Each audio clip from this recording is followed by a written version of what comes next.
So today we're talking about adding and subtracting decimals. It seems to be something that a couple people are struggling with, so I just want to go over it really quickly.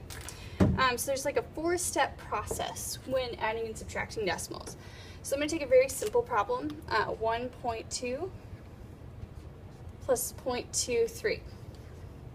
So when I'm doing this question, how a lot of people who are just learning how to use decimals will line up this question is 1.2 plus 0.23.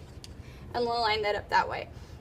This is wrong because I'm lining up my tenths with my ones place. And so I want to line up my tenths with my tenths place.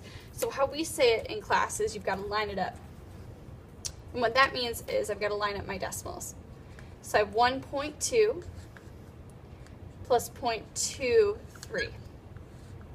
The second step in this process is to add in the extra zeros. So you see that my decimals are lined up.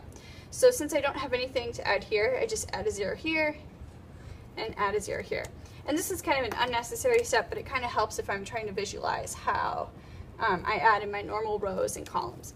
So I add 3 plus 0 is 3, 2 plus 2 is 4, 1 plus nothing is 1.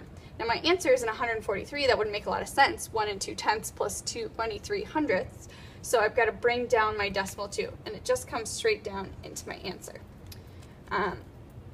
So if I erase. If